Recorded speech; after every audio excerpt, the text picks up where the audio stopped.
Hello friends, नमस्कार। जैसा कि पिछली वीडियोज़ में प्रैक्टिस पेपर फर्स्ट और सेकंड को कंप्लीट करने के बाद आज हम लोग इस वीडियो में सॉल्व करेंगे प्रैक्टिस पेपर थर्ड। तो आप लोगों का समय बर्बाद ना करते हो दोस्तों, हम शुरू करते हैं आज का प्रैक्टिस पेपर। आप लोग देख पा रहे हैं जो आज का हमारा प्रैक्टिस पेपर है और जो उसका फर्स्ट क्वेश्चन है बहुत ही इंपॉर्टेंट क्वेश्चन है दोस्तों। तो आज हम इस क्वेश्चन को पढ़ते हैं। सबसे पहले सब ने पढ़ा होगा, a caesura is a dot dot dot in a line. आपको बताना है दोस्तों कि सिजूरा होता है किसी लाइन में, उसका क्या काम होता है या उसे क्या कहा जाता है, आपको बताना है दोस्तों। अगर हम बात करते हैं इस क्वेश्चन की तो ये क्वेश्चन पीजीटी 2004, 2010 और टीजीटी 2003 में पूछा गया क्वेश्चन है। फ्रेंड्स, अगर हम बात करते हैं सिजूरा की तो सिजूरा होता है एक ब्रेक कह सकते हैं, थोड़ा सा पॉज, यानी हम रुकते हैं किसी लाइन में जहाँ पे थोड़ा सा हम रेस्ट लेते हैं। तो थोड़ा सा पॉज या रेस्ट शो करने वाला जो डिवाइस है उसी को कहता है सिजूरा। तो दोस्तों आपके सामने ऑप्शन है। फर्स्ट ऑप्शन आप देख पा रहे हैं पॉज, सेकंड है सिलेबल, थर्ड है स्ट्रेन और फोर्थ आपका है एसेंट। तो बताना है सही ऑप्शन क्या है दोस्तों, यानी सिजूरा को हम क्या कहेंगे, सिजूरा का क्या काम होता है। तो जैसा कि हमने बताया था कि सिजूरा का मतलब होता है किसी लाइन में थोड़ा सा रुकना। तो इसका मतलब हो गया कि सिजूरा के लिए जो सही ऑप्शन है वो है पॉज। बढ़ते हैं थोड़ा सा आगे, क्वेश्चन नंबर 2। क्वेश्चन को पढ़ते हैं। What is poetic licence. आपको बताएं दोस्तों कि पोएटिक लाइसेंस क्या होता है। ये क्वेश्चन अगर हम देखें तो टीजीटी 2001 में पूछा गया क्वेश्चन है। तो सर हम देखते हैं इनकी ऑप्शंस। फर्स्ट ऑप्शन है poetry written to establish rules and regulations of versification। First option. Second option है royal permission to write poetry. Third option है दोस्तों liberties with language and facts in poetry. बात करते हैं लास्ट ऑप्शन की तो वो है आपका poetic norms of a particular period.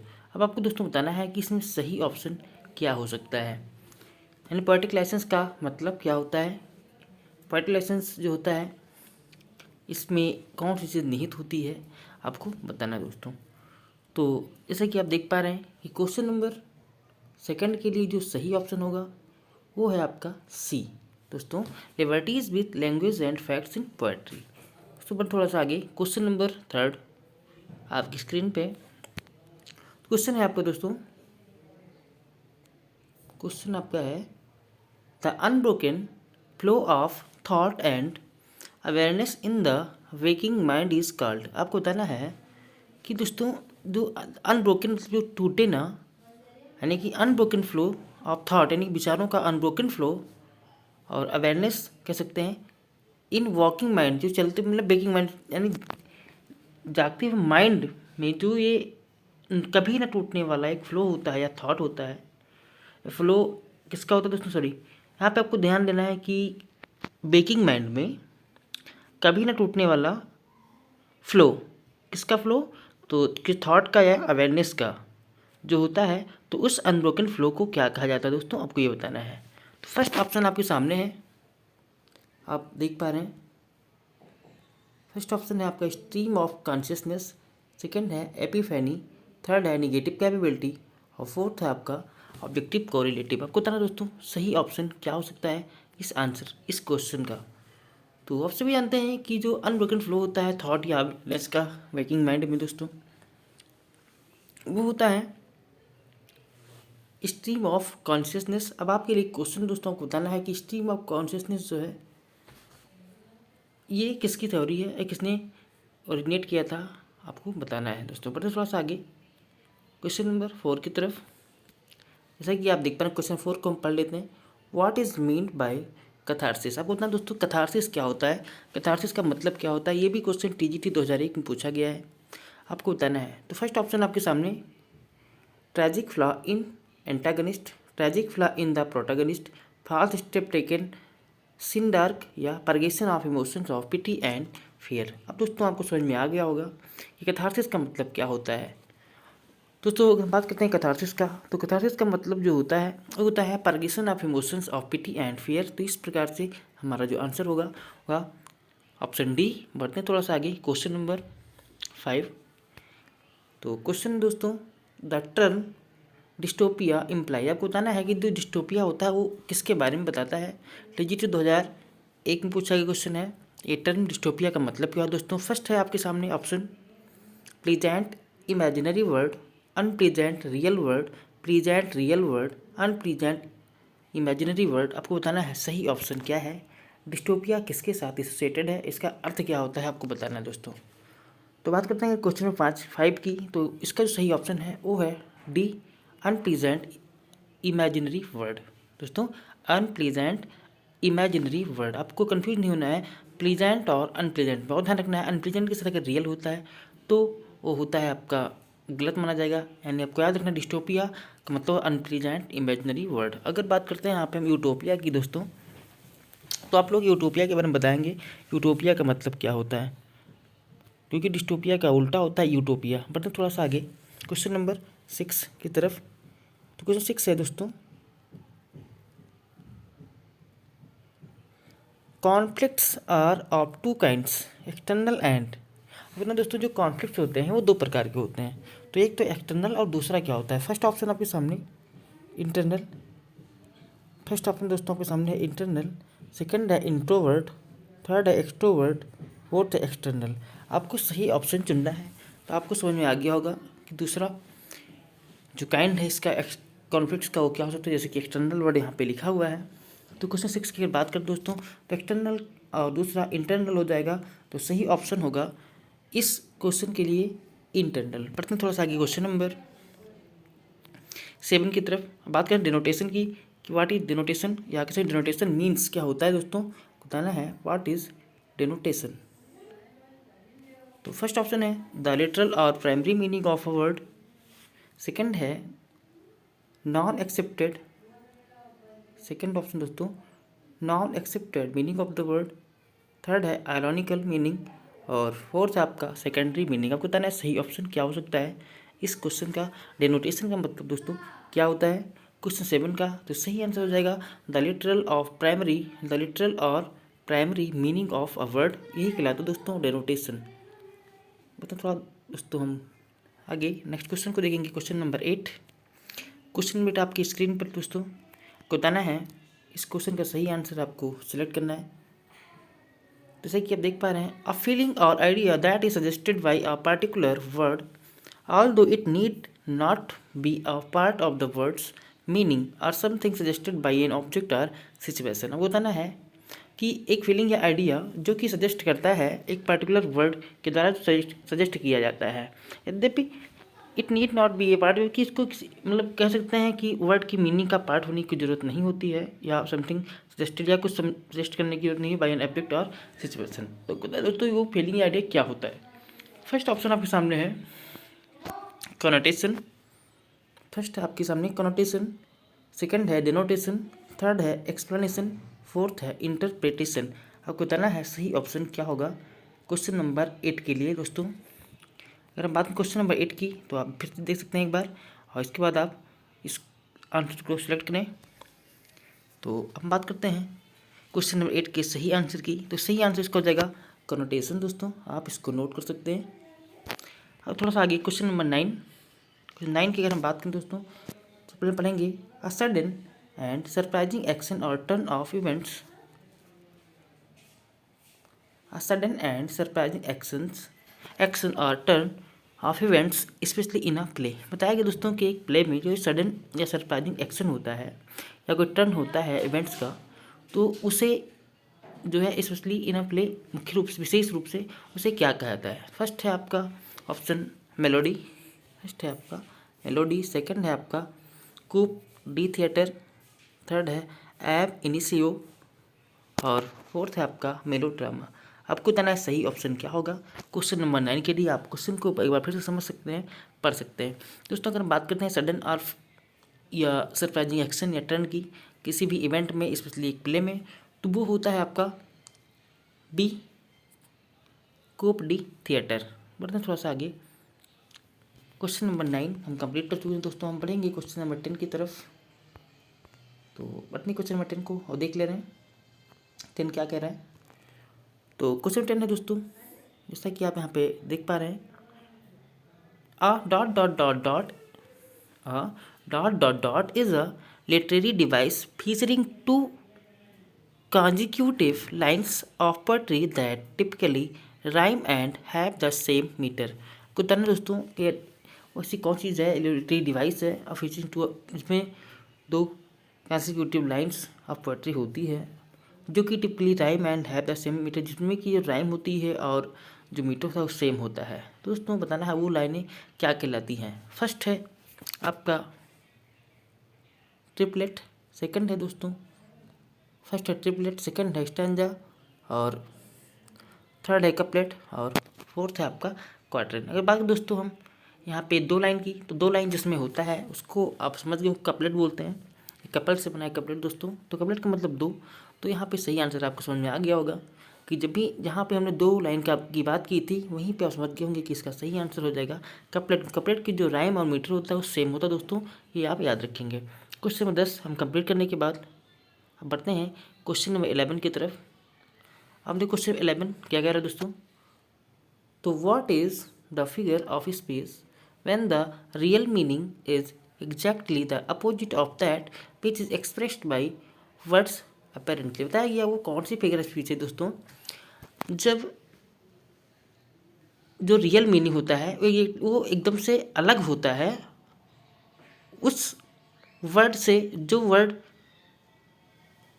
दोस्तों कहने का मतलब जो रियल जो अर्थ होता है वर्ड का वो अर्थ नहीं होता बल्कि उसका जो अर्थ होता है अपोजिट हो जाता है, तो उस फिगर ऑफ स्पीच को हम क्या कहते हैं।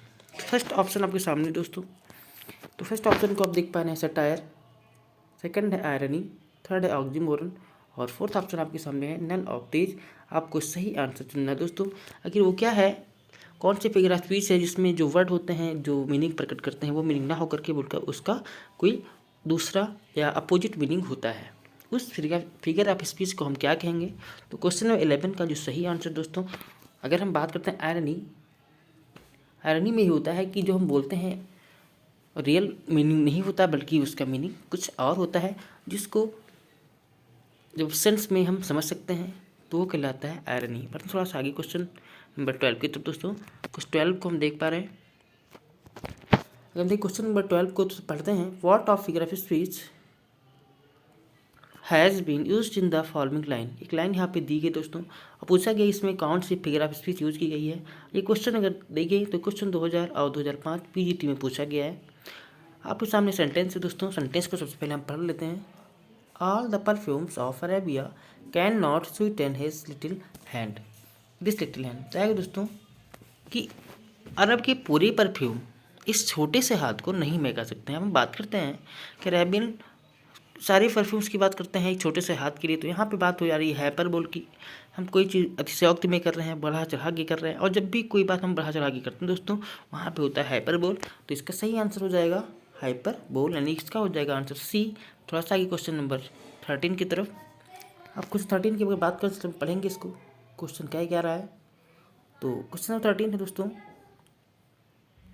Shakespeare was buried in the Church of the Holy Trinity, Stratford-upon-Avon, although his monument was erected in। आपको बताना दोस्तों कि शेक्सपियर जो है उनको चर्च ऑफ यानी कि हॉली ट्रिनिटी के चर्च में जो स्ट्रैटफोर्ड-अपॉन-एवोन में पड़ता है दफनाया गया था। यदि फिर भी उनका जो मोन्यूमेंट है, समाधि है, वो कहाँ पर बनाई गई है। तो फर्स्ट ऑप्शन आपके सामने दोस्तों, फर्स्ट ऑप्शन है वेस्टमिनिस्टर एबे, सेकंड है ग्लोब थिएटर, थर्ड है न्यू प्लेस, फोर्थ आपके सामने ऑप्शन नन। अब बताना है कि विलियम शेक्सपियर की जो समाधि है, जो मॉन्यूमेंट है, उसको कहाँ बनाया गया है और कहाँ पे स्थित है। दोस्तों आपको बताना है क्वेश्चन 13 का सही आंसर। तो ध्यान रखेंगे कि उनको दफनाया तो गया था church of the Holi Trinity यानी होली ट्रिनिटी चर्च में दफनाया गया, जो स्ट्रैटफोर्ड-अपॉन-एवोन पड़ता है। बट उनकी अगर हम मॉन्यूमेंट की बात करते हैं तो वो मिलता है हमें वेस्टमिनिस्टर एबे में। दोस्तों पर थोड़ा सा आगे क्वेश्चन नंबर 14 की तरफ। तो कुछ 14 क्या कह रहा है, शेक्सपियर्स बर्थ प्लेस। आपको बताना है शेक्सपियर का जो बर्थ प्लेस दोस्तों वो क्या है। दोस्तों बात करते हैं यहाँ पे शेक्सपियर के बर्थ प्लेस की, तो दोस्तों यहाँ पे थोड़ा सा दिक्कत हो गई थी। अब बताना है शेक्सपियर का बर्थ प्लेस है वो क्या है। तो ये सबसे बात करते हैं, ये क्वेश्चन जो है दोस्तों कंट्रोवर्शियल क्वेश्चन है। आयोग कभी आयोग ने ऑन माना था, लेकिन सही अगर हम देखते हैं बुक्स में तो अपॉन मिलता है। तो आज हमें देखना है कि इसका सही आंसर क्या हो सकता है और हमें किस पे लगाना है। दोस्तों आपको याद रखना है कि हमारा जो सही आंसर हो जाएगा वो है स्ट्रेट फॉरवर्ड अपॉन A1, यानी शेक्सपियर का जो बर्थ प्लेस है वो है स्ट्रेट फॉरवर्ड अपॉन A1। मतलब थोड़ा सा आगे दोस्तों, question number 15, What kind of works?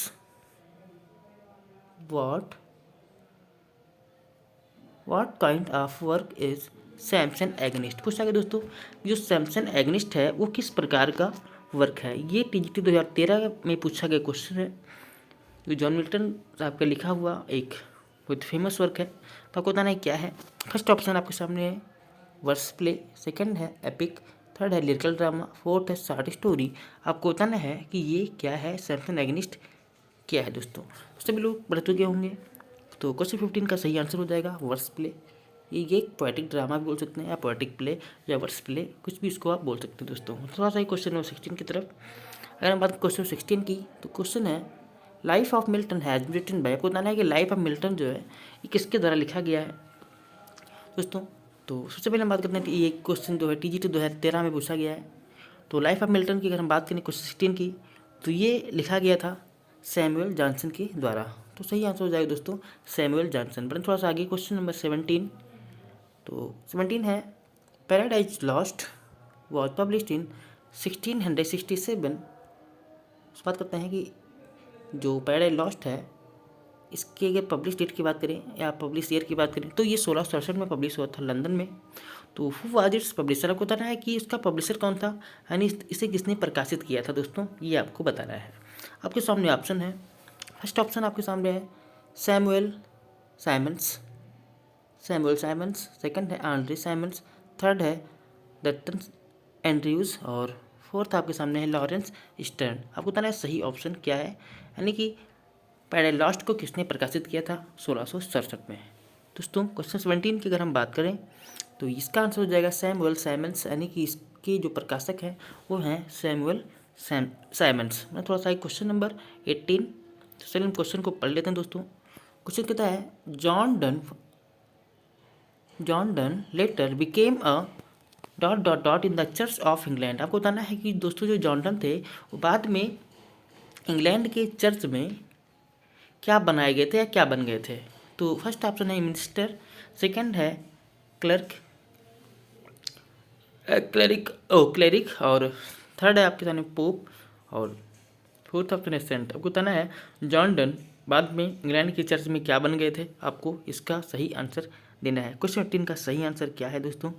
तो अगर हम बात करते हैं तो ये बन गए थे क्लेरिक। क्या बने दोस्तों, ये बन गए थे बाद में जॉन डन क्लेरिक बन गए थे। आगे बढ़ते हैं क्वेश्चन 19 की तरफ। क्वेश्चन 19 क्या कह रहा है, तो which of the following poem of Pope begins with the line. आपको बताना है कि अलेक्जेंडर पोप की वो कौन सी पोएम है जो इस लाइन या इन लाइनों से शुरू होती है। लाइन आपके सामने है, आप लाइन को पढ़ें सबसे पहले। तो लाइन है आपके सामने, know then Dai self presume not God to scan the proper study of mankind is man। आपको बताना है कि ये जो लाइनें हैं अलेक्जेंडर पोप के किस पोएम की लाइन है और कौन सी पोएम इससे स्टार्ट होती है। फर्स्ट ऑप्शन आपके सामने है ओड ऑन सॉलिट्यूड, सेकंड है ओड फॉर म्यूजिक, थर्ड है द कोर्ट बैलड, फोर्थ है एसे ऑन मैन। दोस्तों सही आंसर देना है क्वेश्चन 19 का। अगर हम बात करें क्वेश्चन 19 की, तो दोस्तों यहाँ पे आप लोगों को LT ग्रेड का एग्ज़ाम दे करके आपको कंफ्यूज नहीं होना है, क्योंकि मैंने इससे पहले की वीडियो में जो प्रैक्टिस सेट पेपर सेकंड है मैंने उसमें बताया है कि जो इनकी जो ओड ऑन सॉलिट्यूड है वो पोएम किससे शुरू होती है, मैंने बता दिया था। दोस्तों आप कहीं ये भूल नहीं करेंगे इस लाइन को देख करके कि अगर ओड ऑन सॉलिट्यूड हमारे सिलेबस में है तो केवल ये लाइन हमारे सिलेबस में आई हुई पोएम ओड ऑन सॉलिट्यूड की ही हो सकती है। बल्कि दोस्तों यहाँ पे हमें याद रखना है, लाइन को पढ़ना है, समझना है कि ये किस पोएम की लाइन है, कौन सी पोएम अलेक्जेंडर पोप की इन लाइनों से शुरू होती है। Know then thy self presume not God to scan the proper study of mankind is man. इसको आप नोट कर लीजिए और जान लीजिए कि दोस्तों क्वेश्चन 19 का जो आंसर है वो है ऑप्शन डी। ऑप्शन डी यानी कि ये जो लाइनें हैं ये है एस्से ऑन मैन, एक पोएम है दोस्तों अलेक्जेंडर पोप की, और यही पोएम की या यही इन्हीं लाइनों पे एस्से ऑन मैन शुरू होता है। थोड़ा सा क्वेश्चन नंबर 20 फिर क्वेश्चन देख ले दोस्तों। तो क्वेश्चन है आपके सामने, इस poem of pope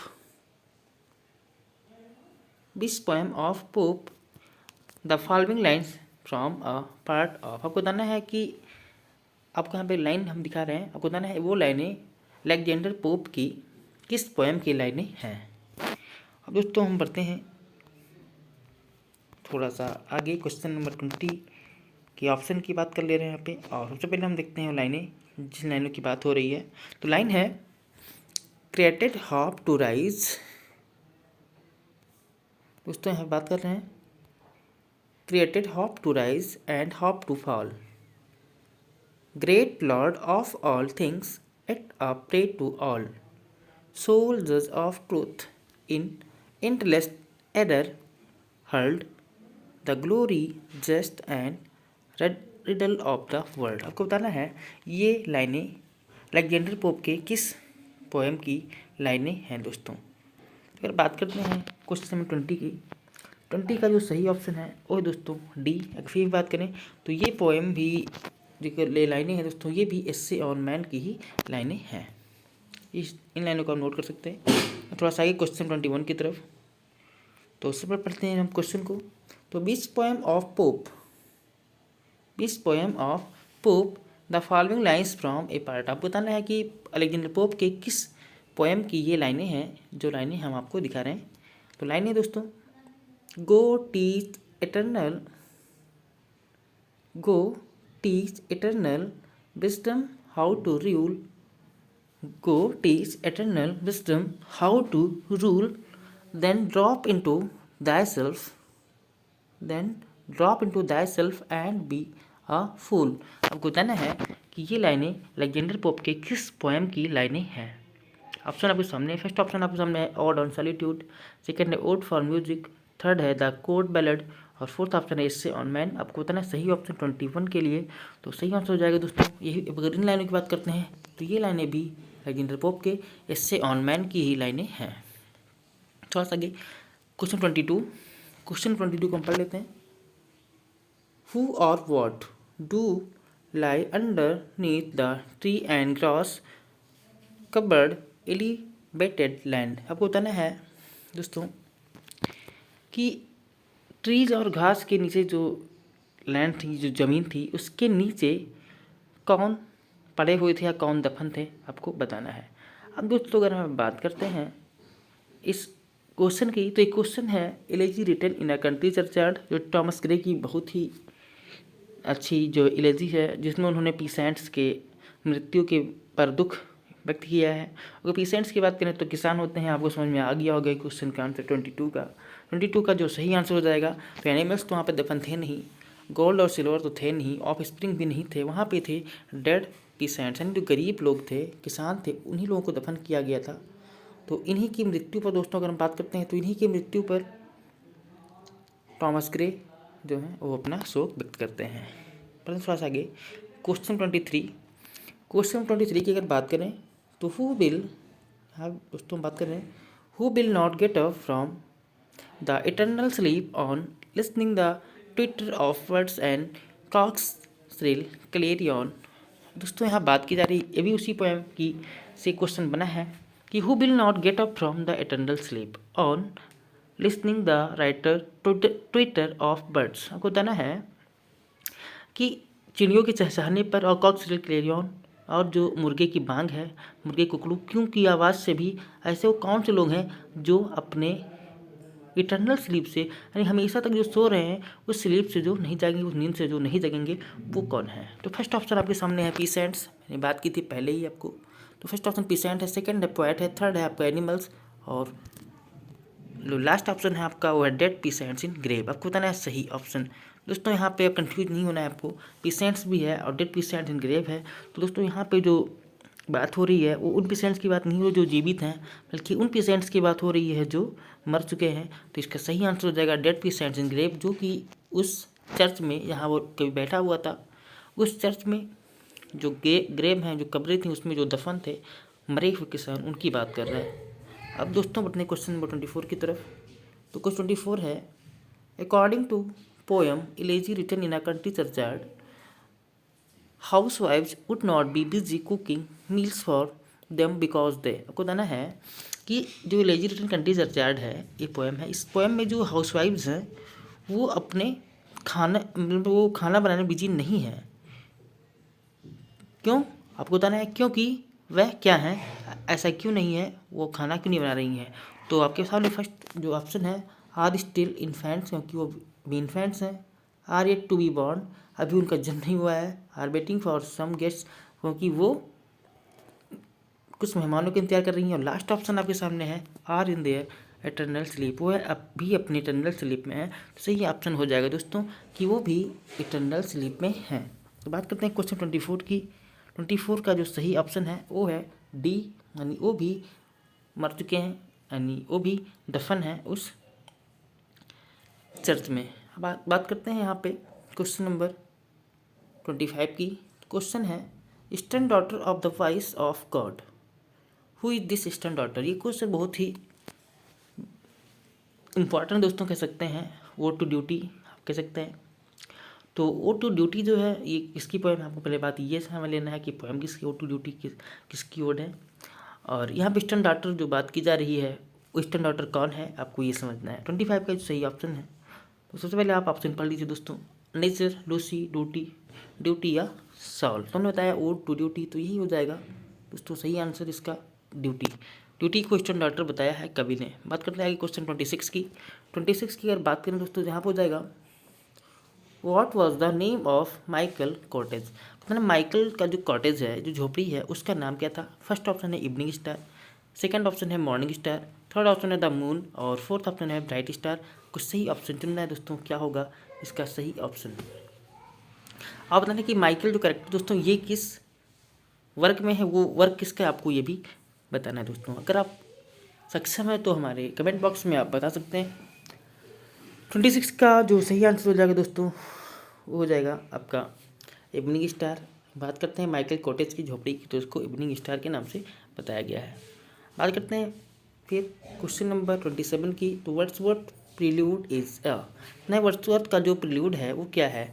first option है autobiographical poem, philosophical poem, ballad या एलेजी। आपको सही ऑप्शन चुनना है 27 का। बात करें 27 के सही आंसर की, तो जो प्रील्यूड है वो एक ऑटोबायोग्राफिकल पोएम है। तो थोड़ा सा आगे क्वेश्चन नंबर 28 की तरफ। 28 है दोस्तों, Wordsworth wrote a sonnet London 1802 on. आपको बताना है कि वर्ड्सवर्थ ने एक सोनेट लिखा है लंदन 1802, तो ये किसके ऊपर दोस्तों सभी जानते हैं। अगर हम बात करते हैं लंदन 1802 का सब टाइटल, दूसरा टाइटल है तो वो है ऑन मिल्टन। तो समझ गए होंगे कि इसका सही ऑप्शन क्या हो सकता है। वर्ड्सवर्थ का जो लंदन 1802 है उसका सही आंसर क्या होगा। 28 का सही आंसर है दोस्तों मिल्टन, यानी कि इस सोनेट है ऑन मिल्टन। पर थोड़ा सा क्वेश्चन 29 की तरफ। दोस्तों क्वेश्चन 29 है, Shelley wrote Adonais a threnody pastoral elegy on the death of PGT 2003-2010 में पूछा गया क्वेश्चन है कि सेली ने लिखा है एडोनिस। तो एडोनिस जो है एक थ्रेनडी है दोस्तों, या कह सकते हैं ये पेस्ट्रल एलेजी है एडोनिस। तो बताना है कि एडोनिस जो है पीवी साइड ने किसकी मृत्यु पर लिखा है। तो हम बात करते हैं कि एडोनिस की, तो दोस्तों ये बात करते हैं जॉन कीट्स की। तो सब फर्स्ट ऑप्शन आपके सामने है जॉन कीट्स, सेकंड ऑप्शन आपके सामने है वर्ड्सवर्थ, थर्ड है कॉलरिज, फोर्थ है आपका बैरन। सही ऑप्शन बता दोस्तों क्या हो जाएगा। अगर बात करते हैं एडोनिस, एक जो पेस्ट्रेलेजी है सेली के द्वारा लिखा गया, तो सेली ने इसको लिखा था जॉन कीट्स की मृत्यु पर। 29 का सही ऑप्शन हो जाएगा ए। तो सही ऑप्शन हो जाएगा ए, इसको आप नोट कर सकते हैं दोस्तों। क्वेश्चन 29 के बाद हम पढ़ते हैं क्वेश्चन 30 की तरफ। 30 नंबर क्वेश्चन क्या है, क्या कह रहा है, इसको हम देख लेते हैं। क्वेश्चन 30 की अगर बात करें तो Shelley's Adonais is a dot dot dot. बताना है कि शैली का जो एडोनिस है वो क्या है। पीजीटी 2000 और 2013 में पूछा गया क्वेश्चन है। फर्स्ट है ट्रेजिडी, सेकंड है एन एपिक पोएम, थर्ड है पेस्टलिजी और फोर्थ ऑप्शन है a poem in blank verse. अभी आपने देखा था थ्रेनडी या पेस्टलिजी है एडोनिस, तो आप सही आंसर आप समझ के होंगे। थर्टी का सही ऑप्शन हो जाएगा दोस्तों, वो हो जाएगा अ पेस्टल एलर्जी। बढ़ते हैं थोड़ा सा आगे क्वेश्चन 31 की तरफ। क्वेश्चन दोस्तों आपके सामने, the following lines are taken from. को ना ये लाइनें हैं कहाँ से दी गई हैं। ऑप्शन आप लाइन आपके सामने है, life like a dome of many coloured glass stains the white radiance of eternity until death tramples it to fragments die। अब बताना है इस क्वेश्चन का सही आंसर क्या होगा। ये लाइनें कहाँ से हैं। फर्स्ट ऑप्शन है एडोनिस, थर्ड है और सेकंड ऑप्शन है आपके सामने एपी साइकिडियन और थर्ड ऑप्शन है the cloud, fourth option to है स्काईलार्क। तो भी हम बात करें जिस पोएम की दोस्तों, ये वही पोएम है। क्वेश्चन 31 का जो सही ऑप्शन होगा ए, यानी कि एडोनिस की। एडोनिस जो है वही जो पोएम पेस्टल एलर्जी है उसी की लाइन है, life like a dome of many coloured clouds stains the white radiance of eternity until death tramples it to fragments die. मतलब थोड़ा सा क्वेश्चन नंबर 32 की तरफ। 32 क्या कह रहे हैं दोस्तों, तो who composed these famous lines. PGT 2000 में पूछा क्वेश्चन है। Our sweetest song are those that tell of saddest thought. आपको बताना है दोस्तों कि ये जो लाइनें हैं इसको किसने लिखा है, इसके कंपोजर कौन है। तो ये लाइन बहुत ही पॉपुलर लाइन है। और दोस्तों ये बात करते हैं अगर किसकी, तो एक ओड है। और ओड किसकी है दोस्तों आपको बताना है, कीट्स की है, वर्ड्सवर्थ की है, शैली की है। None of these. सही ऑप्शन क्या है क्वेश्चन नंबर 32 के लिए, तो ये ओड है, ode on ode to nightingale दोस्तों। तो अगर ओड टू नाइटिंगेल की बात करते हैं तो इसके जो लेखक हैं, इसके जो पोएट हैं, उन्हीं ने इस बात को कहा है, उन्हीं की ये लाइन है। तो इसका आंसर क्या है 32 का सही आंसर है सेले दोस्तों। अगर हम बात करते हैं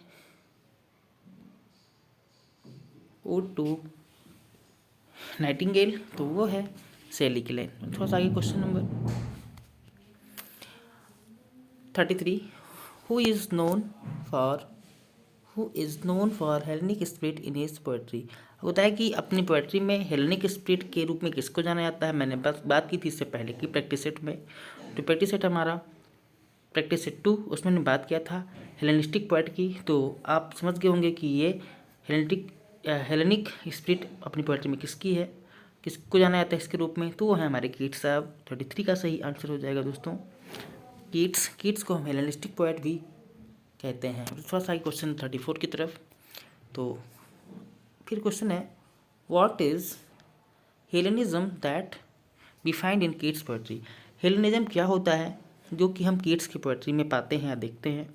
फर्स्ट ऑप्शन आपके सामने दोस्तों, Keats description of Greek art and culture, Keats use of platonic love, Keats love pictorial sense, Keats indifference to the revolution spirit. आपको बताना है सही ऑप्शन क्या है 34 के लिए दोस्तों। 34 का जो सही ऑप्शन हो जाएगा वो हो जाएगा ए, कीट description of Greek art and culture. दोस्तों को कहा गया है कीट को हेलेनिस्टिक पोएट। थोड़ा सा आगे बढ़ते हैं क्वेश्चन 35 की तरफ। तो क्वेश्चन है, the character in the epic include all of the following except बताना दोस्तों, the characters in the epic include all of the following except आपको बताना है। फर्स्ट ऑप्शन आपके सामने अ पोएट, सेकंड ऑप्शन है अ होस्ट, थर्ड है a person, fourth है अ यूनिवर्सिटी डॉन। आपको बताना है सही आंसर क्या है क्वेश्चन नंबर 35 के लिए। तो अगर दोस्तों क्वेश्चन 35 की तो इसका सही आंसर हो जाएगा अ यूनिवर्सिटी डॉन दोस्तों। अगर हम बात करते हैं द एपिक में जो characters in the epic include all of the following except, वो होता है अ यूनिवर्सिटी डॉन। थोड़ा सा क्वेश्चन 36। तो क्वेश्चन है, which romantic poet was still alive when Tennyson published his 1842 collection. बताना दोस्तों वो कौन सा रोमांटिक पोएट था।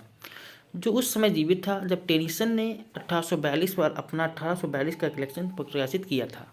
तरह है, फर्स्ट ऑप्शन है विलियम वर्ड्सवर्थ, सेकंड है सैमुअल टेलर कॉलरिज, थर्ड है जॉन कीट्स और फोर्थ ऑप्शन है पर्सी बिशप शेली। अब उतना सही ऑप्शन क्या है, वो कौन था जो 1842 कलेक्शन के साथ जब टेनिसन ने उसको प्रकाशित किया तो उस समय वो जीवित था। 36 का सही आंसर क्या है, तो सही आंसर की बात करें दोस्तों तो है विलियम वर्ड्सवर्थ। थोड़ा सा आगे question number, Browning's father name was, बताना है कि जो रॉबर्ट ब्राउनिंग है उनके पिता का नाम क्या है। फर्स्ट ऑप्शन है रॉबर्ट साउदी, थर्ड है सेकंड ऑप्शन है जॉन कीट्स और थर्ड है आपका रॉबर्ट ब्राउनिंग और फोर्थ ऑप्शन है आपका रॉबर्ट ब्रिजेज। सही ऑप्शन बताना है कि रॉबर्ट ब्राउनिंग के पिता का क्या नाम था। 37 का अगर हम सही आंसर देखें तो हो जाएगा रॉबर्ट ब्राउनिंग। रॉबर्ट ब्राउनिंग के पिता का नाम भी था दोस्तों रॉबर्ट ब्राउनिंग, आपको याद रखना है। थोड़ा सा आगे क्वेश्चन नंबर रॉबर्ट ब्राउनिंग 38 में, Robert browning was the dot dot dot of his parents. बताना है कि जो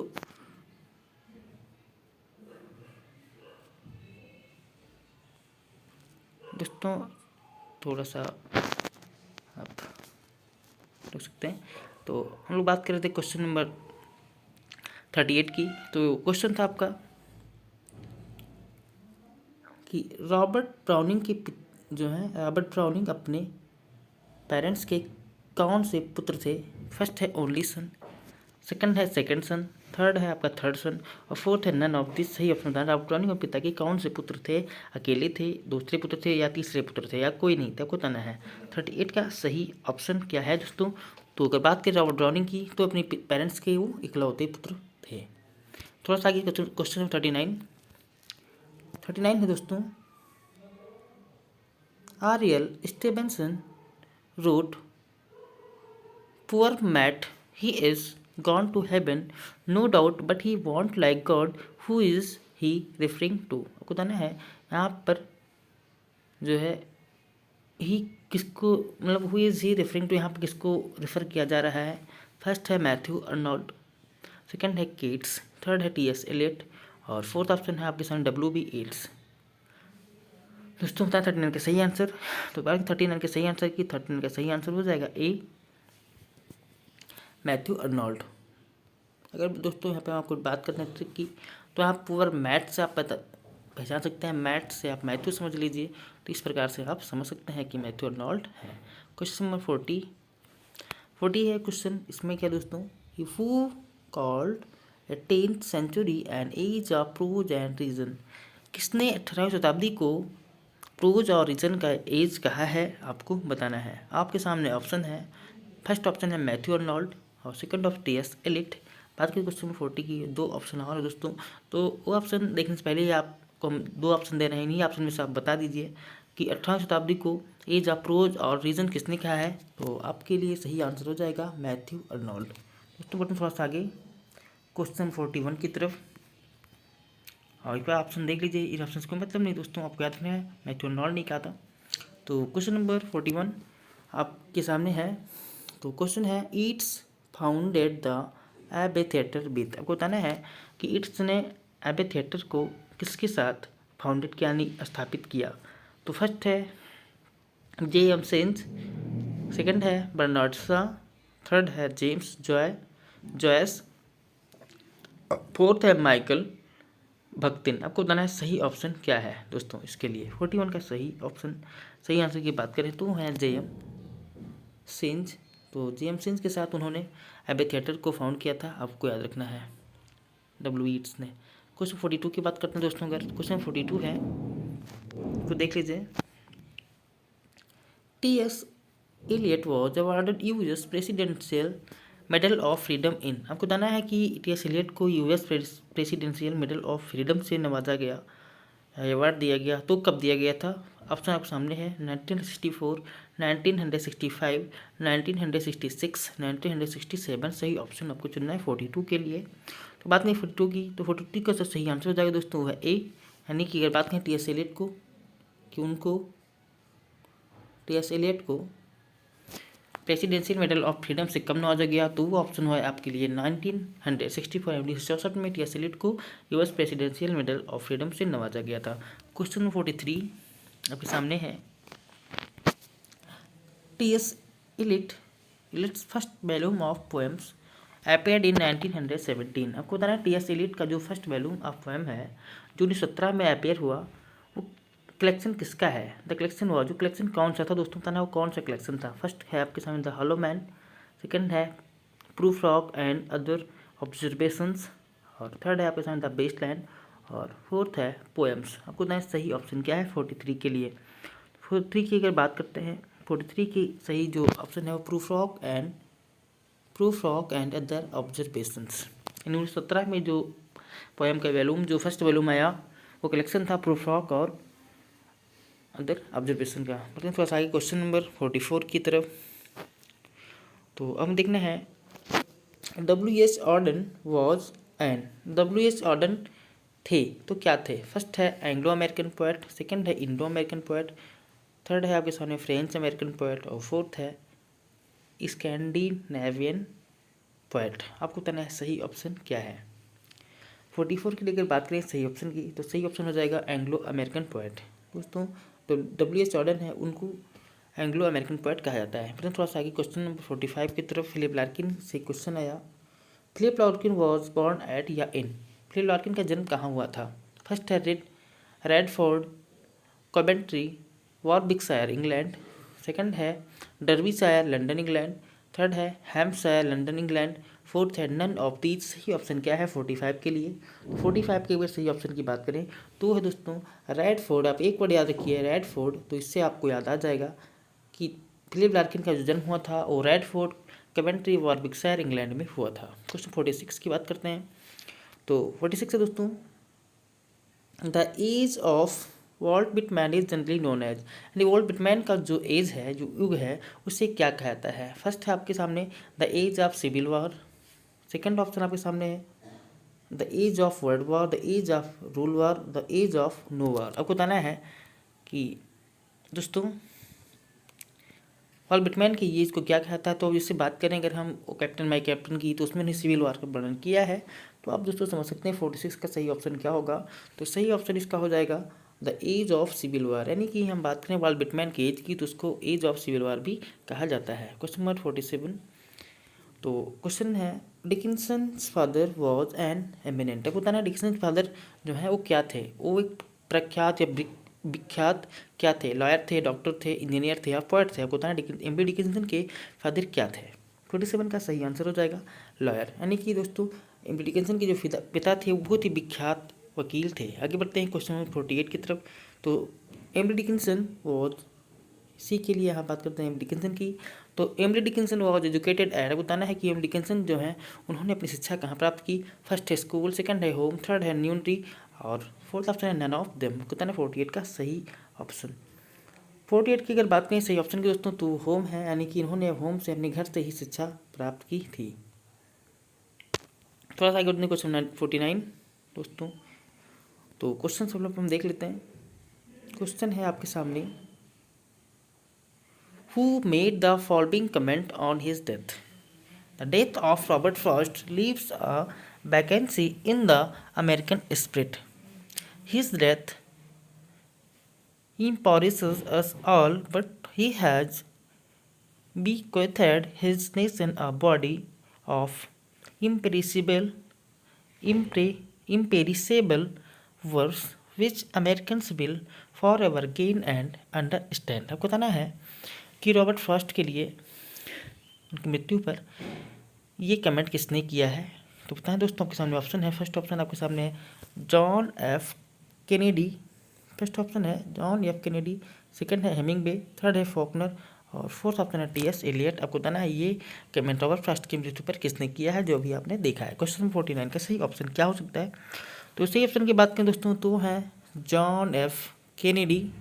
जॉन एफ कैनेडी ने रॉबर्ट फ्रॉस्ट की मृत्यु पर एक कमेंट किया है। कमेंट आप फिर देख लीजिए। The death of Robert Frost leaves a vacancy in the American spirit. His death impoverishes us all, but he has bequeathed his nation a body of imperishable works which Americans will forever gain and understand. थोड़ा सा आगे बढ़ते हैं question number 49 के बाद अब 50 number question है। Which of the following was the first American to write a favourable review of Frost's work. ऐसा वो कौन सा अमेरिकन है जिन्होंने फ्रॉस्ट के वर्क के फेवरेबल रिव्यू को पहली बार लिखा था? आपको बताना है वो कौन है। फर्स्ट ऑप्शन है टी.एस. एलियट, सेकंड है एजरा पाउंड। दोस्तों, और अगर हम बात करते हैं सही आंसर की, तो दो ऑप्शन में से ही हम आपको यहाँ पे दे रहे हैं, दो ऑप्शन हम कट कर दे रहे हैं। आपको दो ऑप्शन बता देना है कि इसमें से कौन है। तो दोस्तों, आपके लिए 5 सेकंड का समय है, आप सोच लीजिए। अगर नहीं सोच रहे तो इसका सही आंसर है आपका एजरा पाउंड। दोस्तों, बढ़ते हैं थोड़ा सा आगे। क्वेश्चन नंबर 50 को समाप्त करने के बाद पढ़ते हैं 51 की तरफ।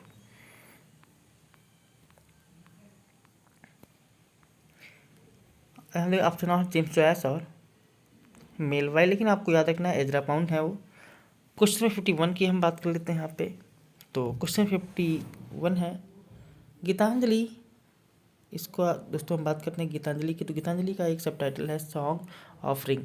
तो गीतांजलि या song offering is a collection of poems by the Bengali poet. किसका है दोस्तों? तो सभी जानते हैं, इसकी जो लेखक हैं वो हैं रविन्द्रनाथ टैगोर। आगे बढ़ते हैं क्वेश्चन 52 की तरफ। तो Tagore receive the Nobel prize. आपको पता है कि टैगोर ने नोबेल प्राइज़ रिसीव किया, प्राप्त किया। तो आपको बताना है किसके लिए प्राप्त किया था, वो कौन सा इनका वर्क था जिसके लिए इनको नोबेल प्राइज़ मिला था। दोस्तों, आपके सामने ऑप्शन है गीतांजलि या सॉन्ग ऑफरिंग, चाहे चित्रा, द पोस्ट ऑफिस या अतिथि। किसके लिए इनको नोबेल प्राइज़ मिला था 52 के लिए? दोस्तों, तो अगर बात करते हैं इनके फेमस वर्क की, बहुत इंपॉर्टेंट वर्क की, तो है गीतांजलि। तो गीतांजलि से आप याद रखेंगे गीतांजलि के लिए ही इनको नोबेल प्राइज़ मिला था लिटरेचर में। बढ़ते हैं क्वेश्चन नंबर 53 की तरफ। 53 दोस्तों, who among the following writers was a university professor of England. आपको बताना है कि दिए गए लेखकों में से कौन सा लेखक है जो यूनिवर्सिटी में अंग्रेजी का प्रोफेसर था। को बताना है। फर्स्ट है कमला दास, सेकंड है मुल्क राजानंद, और थर्ड है नजीम एजकील, और फोर्थ है नन ऑफ दीज। सही ऑप्शन आपको बताना है दोस्तों, इसमें से कौन है जो यूनिवर्सिटी में इंग्लिश प्रोफेसर थे। क्वेश्चन 53 का सही आंसर है आपके सामने नसीम एजकील। नसीम एजकील जो है दोस्तों ये इंग्लिश प्रोफेसर थे यूनिवर्सिटी में। आगे बढ़ते हैं क्वेश्चन 54 की तरफ। बताना है the central theme of Nissim Ezekiel's work is. बताना है कि नसीम एजकील का जो वर्क है उसका सेंट्रल थीम क्या है। पीजी 2013 में क्वेश्चन पूछा गया है। तो 54 का सही ऑप्शन क्या होगा? ऑप्शन देख लीजिए। ऑप्शन है सोशल रिफॉर्म, सेकंड है पैट्रियोटिज्म, और थर्ड है नोस्टाल्जिया, और फोर्थ है एलाइनेशन। तो सही ऑप्शन हो जाएगा दोस्तों इसके लिए एलाइनेशन।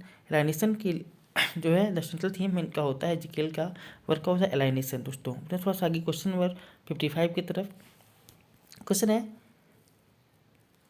The tone of the poem obituary is. Obituary जो पोएम है A.K. रामानुजन की दोस्तों, तो इस पोएम की टोन क्या है? फर्स्ट है वेरी टाइट, सेकंड है अमोक आयरनिक टोन, थर्ड है वेरी सीरियस, फोर्थ है नन ऑफ दीज। तो ऑबिचुरी का टोन क्या है जो A.K. रामानुजन के द्वारा लिखा गया है दोस्तों? सही ऑप्शन क्या है 55 के लिए? तो अगर सही ऑप्शन की बात करें 55 की, तो हो जाएगा अमोक आयरनिक टोन, यानी कि ऑबिचुरी की जो टोन है अमोक आयरनिक टोन है उसकी। दोस्तों, 55 का सही आंसर है बी। आगे बढ़ते हैं क्वेश्चन 56 की तरफ। क्वेश्चन है a piece of writing about a person's life that is printed in a newspaper soon after he or she has died। को बताना है अ पीस ऑफ राइटिंग, एक व्यक्ति के बारे में जो रचना होती है, उसके जो पीस होता है उसके जीवन का, दैट इज प्रिंटेड, जो कि प्रिंट होता है एक न्यूज़पेपर में उसके तुरंत मरने के बाद।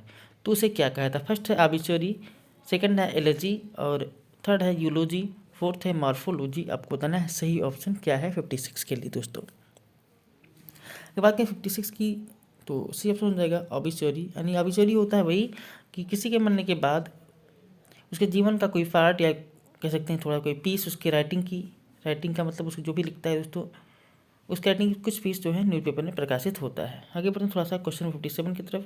क्वेश्चन आपके सामने है मैकबेथ से क्वेश्चन दोस्तों, what does Lady Macbeth resolve to do. दोस्तों बात करें कि लेडी मैकबेथ जो है वो कौन सा काम या क्या करने की सॉल्व करती है। फर्स्ट ऑप्शन है talk to the three witches, second है किल डंकन हरसेल्फ, थर्ड है protest Duncan from Macbeth's blood lust, और फोर्थ है whatever necessary to help Macbeth become king. आपको बताना है दोस्तों इसमें से सही आंसर क्या होगा 57 के लिए। तो आपने 57 की तो सही आंसर होता है इसका डी। दोस्तों डी है आपका whatever necessary to help Macbeth become king, कि कुछ भी मुझे सॉल्व करना चाहिए दोस्तों कि कुछ भी हो जिससे कि मैकबेथ जो है वो राजा बन जाए। आगे बढ़ते क्वेश्चन 58 की तरफ। क्वेश्चन है what does Lady Macbeth think Macbeth lakhs. दोस्तों बात कहते हैं कि जो लेडी मैकबेथ है वो मैकबेथ में किस चीज़ की कमी के बारे में सोचती है। आपको बताना दोस्तों फर्स्ट है मॉडेस्टी, सेकंड है the manliness to follow through on his ambitions, third है the ambition to over ever become someone notable, fourth है the intelligence to be a king. सही ऑप्शन आपको बताना है 58 के लिए क्या है दोस्तों।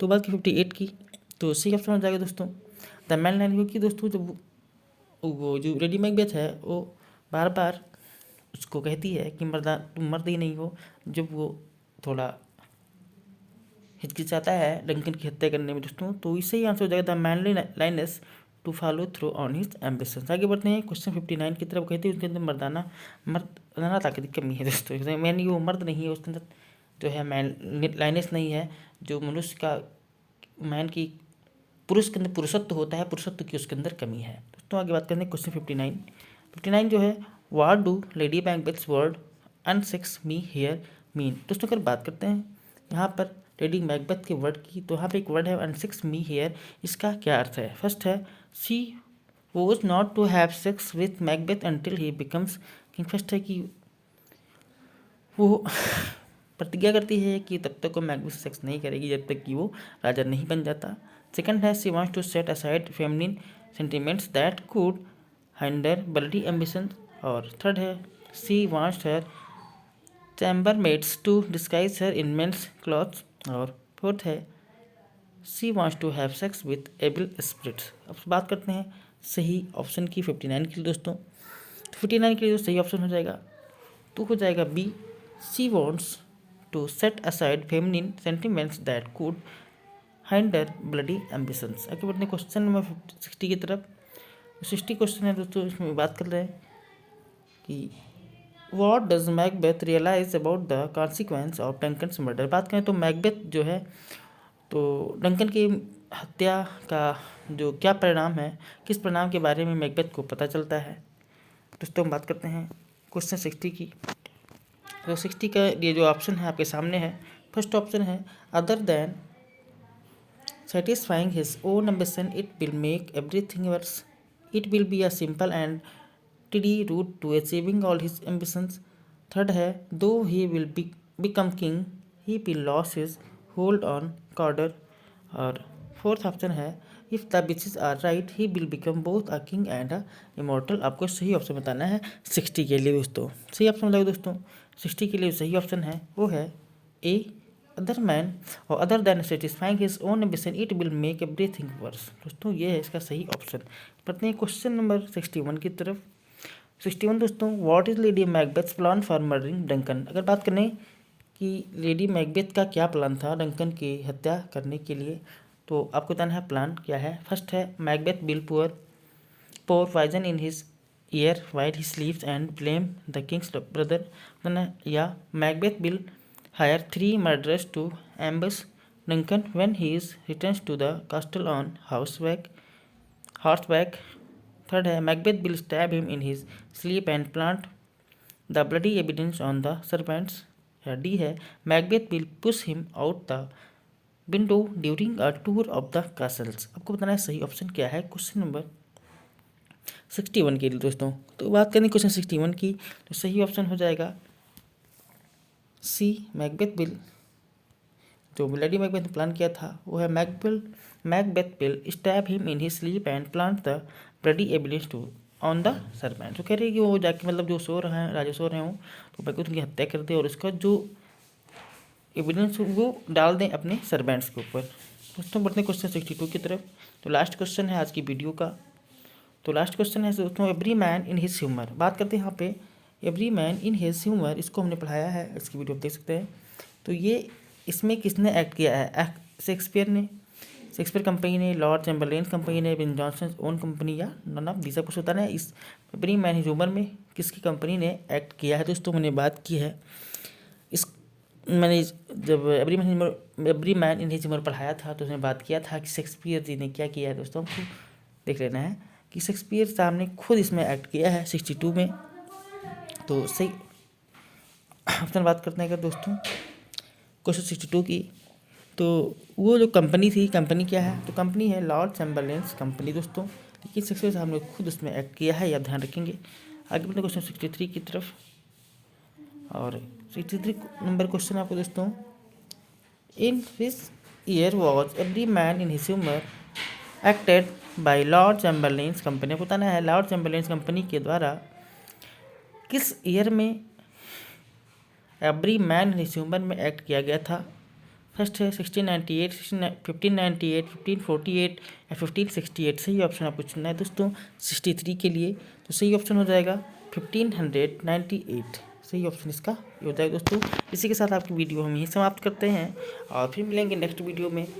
जो हमारी आधी प्रैक्टिस सेट है, मैं उस प्रैक्टिस सेट को मैं अपने नेक्स्ट वीडियो में पूरी करने की कोशिश करूँगा। अब दोस्तों आज की वीडियो में समाप्त करते हैं, और मिलेंगे आपसे नेक्स्ट वीडियो में।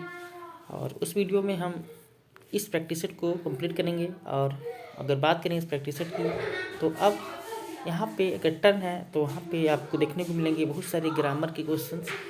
और आपको ये भी देखना है कि आपके LT ग्रेड एग्ज़ाम में किस प्रकार से ग्रामर के क्वेश्चंस आ सकते हैं।